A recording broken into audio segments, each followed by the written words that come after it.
భారతదేశంలో ప్రపంచీకరణ, సరళీకరణ, ఆర్థిక సంస్కరణలు అనే పదాలు విన్నప్పుడల్లా టక్కున గుర్తొచ్చేది డాక్టర్ మన్మోహన్ సింగ్ గారి పేరు. భారతదేశ ఆర్థిక గతినే మార్చిన 1991 ఆర్థిక సంస్కరణలు గుర్తుకు వస్తాయి. కేంద్ర ఆర్థిక మంత్రిగా దేశానికి దిశను నిర్దేశించి ఆర్థిక వ్యవస్థను గాడిలో పెట్టిన నాయకుడు స్వర్గీయ మన్మోహన్ సింగ్ గారు. దేశ గతినే మార్చిన 1991 ఇండియా బడ్జెట్ ఈయన చలవే.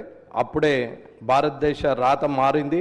ఇటువంటి వ్యక్తికి శ్రద్ధాంజలి ఘటించడానికి ప్రత్యేకంగా అసెంబ్లీని సమావేశపరచడం మంచి సాంప్రదాయమని నేను గుర్తు చేస్తున్నాను.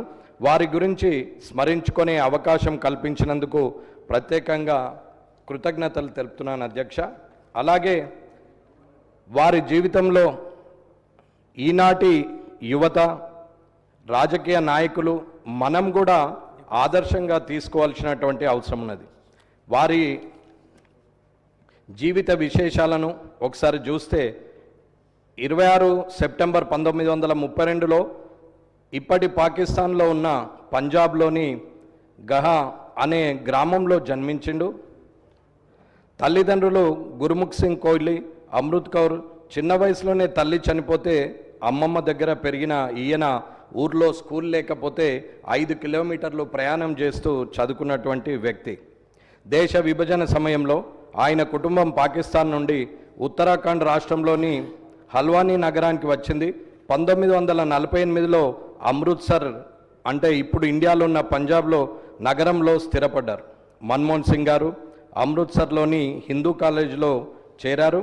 1952లో పంజాబ్ యూనివర్సిటీ నుంచి ఆర్థిక శాస్త్రంలో డిగ్రీని, 1954లో పీజీని కంప్లీట్ చేయడం జరిగింది.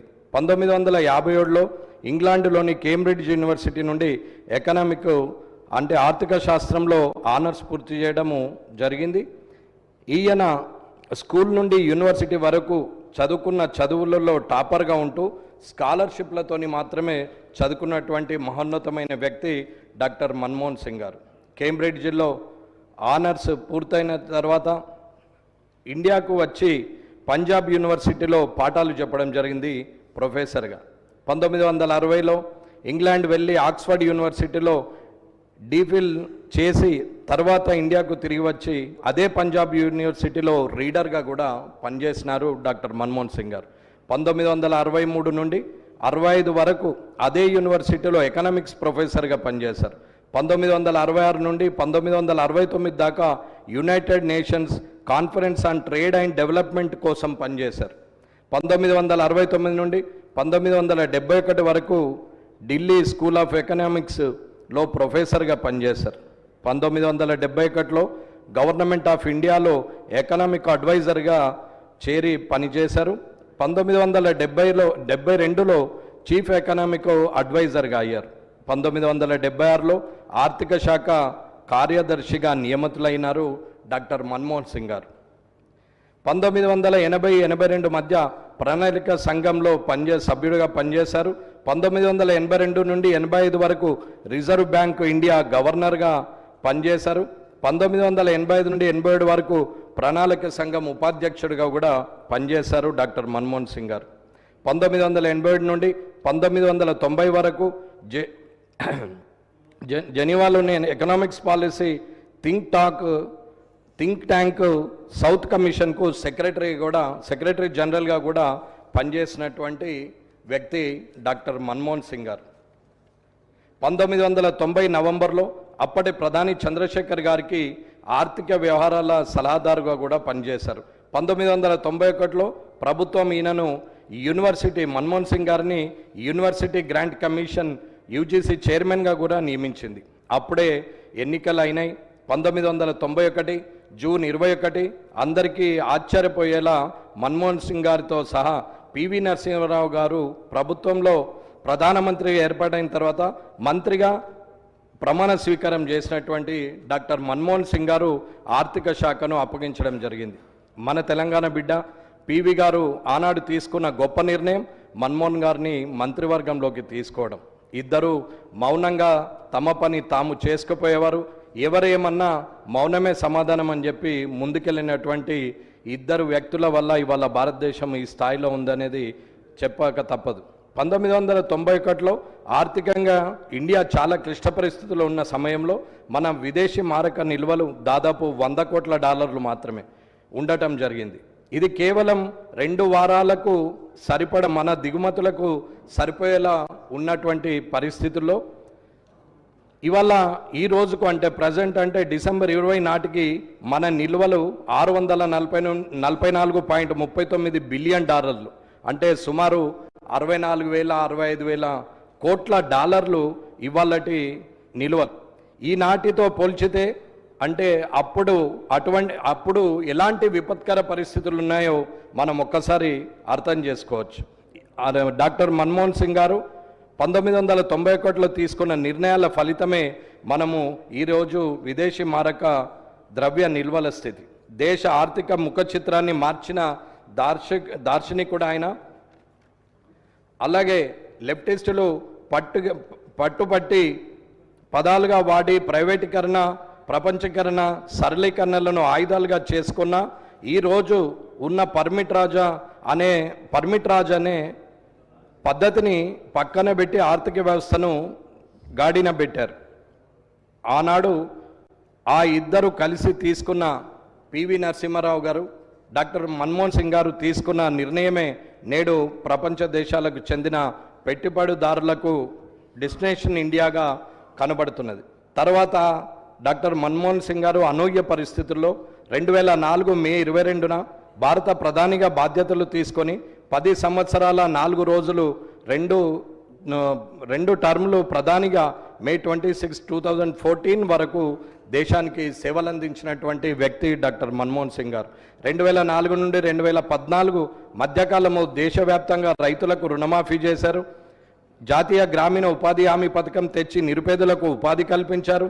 పాలనలో పారదర్శకత కోసం రైట్ ఇన్ఫర్మేషన్ యాక్ట్ తీసుకొచ్చారు. అలాగే సమాచార హక్కు చట్టంతో పాటు రైట్ టు ఎడ్యుకేషన్ యాక్ట్ను కూడా తీసుకొచ్చినటువంటి వ్యక్తి డాక్టర్ మన్మోహన్ సింగ్ గారు. నికార్సైన రాజనీతిజ్ఞుడు మన్మోహన్ సింగ్ గారు. ఎందుకంటే ప్రభుత్వానికి మద్దతు ఉపసంహరించుకుంటామని లెఫ్టిస్టులు హెచ్చరించిన, కంట్రీ ఫస్ట్ పార్టీ నెక్స్ట్ అని భావించి భారత అమెరికా పౌర ఒప్పందాన్ని కుదుర్చుకొని అసలైన రాజనీతిజ్ఞుడిగా నిరూపించుకున్న మన్మోహన్ సింగ్ గారు. అలాగే ఐఐటి హైదరాబాదు ఈయన పుణ్యమే 2008లో అది ఇక్కడ ఏర్పాటు చేయడం జరిగింది. అలాగే డాక్టర్ మన్మోహన్ సింగ్ గారి పర్సనల్ లైఫ్ని మనం పరిశీలిస్తే అది మనకు ఆదర్శంగా ఉంటుంది. రాబోయే రాజకీయ నాయకులు కానీ, యువత కానీ, రాజకీయంలోకి రావాలనుకున్న వ్యక్తులు కానీ మన్మోహన్ సింగ్ గారి పర్సనల్ లైఫ్ను కూడా గమనిస్తే 10 ఏళ్ళు ప్రధానిగా, అంతకుముందు ఆర్థిక మంత్రిగా, ఉన్నత అధికారిగా, యూనివర్సిటీ ప్రొఫెసర్గా పనిచేసిన అతి సాధారణ జీవితం గడిపిన వ్యక్తి మన్మోహన్ సింగ్ గారు. ఫార్చునర్ల జీవితానికి దూరంగా మారుతి 800తో తృప్తి పడిన వ్యక్తి డాక్టర్ మన్మోహన్ సింగ్ గారు. నిజాయితీకి మారుపేరుగా తన ఇంటి అద్దెను కూడా నెల అస్సాంకు పంపినటువంటి గొప్ప మనిషి డాక్టర్ మన్మోహన్ సింగ్ గారు. బుక్స్ చదివే అలవాటు బాగా ఉండేది. ఈయన స్వతహాగా రచయిత. 1964లో తన మొదటి రచనతో ప్రారంభించి 2003, 2004, 2006 మరియు చివరగా 2019లో చేంజింగ్ ఇండియా అని పుస్తకంను కూడా రచించారు. ఈయన రిజర్వ్ బ్యాంక్ గవర్నర్గా చేసిన సమయంలో ఆఫీస్ దగ్గరలో ఉన్న బుక్ స్టాల్కు నడిచి వెళ్ళి ఆ స్టాల్లో ఉన్న వర్కర్స్తో కూడా చాలా ఆప్యాయంగా మాట్లాడినటువంటి వ్యక్తి డాక్టర్ మన్మోహన్ సింగ్ గారు. ఆయన గొప్ప రాజకీయ నాయకుడే కాదు, ప్రజల నాయకుడు. ఈ దేశానికి దొరికిన ఆణిముత్యం. 1991 నుండి 2024 వరకు 33 సంవత్సరాలు రాజ్యసభ సభ్యుడిగా ఆయన రాజకీయ ప్రస్థానం కొనసాగింది. ఈ ఏడాది ఏప్రిల్తో ముగిసింది.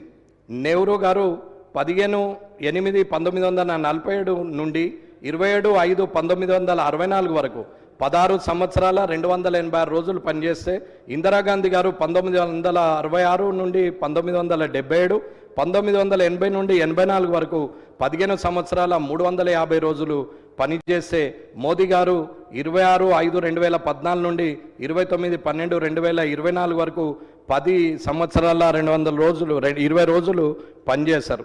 తర్వాత ఎక్కువ కాలం పనిచేసింది 10 సంవత్సరాల 4 రోజులు ప్రధానిగా పనిచేసింది మన్మోహన్ సింగ్ గారు చిరస్మరణీయం. వారి శ్రీమతి గురుచరణ్ కౌర్ గారికి మరియు పిల్లలు ఉపేందర్ సింగ్, దమన్ సింగ్, అమృత్ సింగ్ గారులకు నా ప్రగాఢ సానుభూతి తెలియపరుస్తూ మన్మోహన్ సింగ్ గారి ఆత్మకు శాంతి చేకూరాలని ఆ దేవుని ప్రార్థిస్తూ వారిని స్మరించుకునే అవకాశం కల్పించిన మీకు కృతజ్ఞతలు తెలియజేస్తూ ముగిస్తున్నాను. గౌరవ సభ్యురాలు శ్రీమతి సవితా ఇంద్రారెడ్డి. ధన్యవాదాలు అధ్యక్ష. గౌరవ ముఖ్యమంత్రిగా ప్రవేశపెట్టిన డాక్టర్ మన్మోహన్ సింగ్ గారి సంతాప తీర్మానాన్ని బలపరుస్తున్నాను అధ్యక్ష. భరతమాత బిడ్డల్లో మన్మోహన్ సింగ్ గారు కూడా చాలా గొప్ప వ్యక్తి అధ్యక్ష. దేశం వారిని కోల్పోవడం అనేది అత్యంత బాధాకరం. ఆర్థిక విధానంలో తనకంటూ ఒక గట్టి ముద్ర వేశారు అధ్యక్ష. విమర్శల ప్రశంసలు కూడా అందుకున్నారు అధ్యక్ష. సుదీర్ఘకాలం రాజకీయాల్లో ఉండి ప్రజాసేవలో కొనసాగి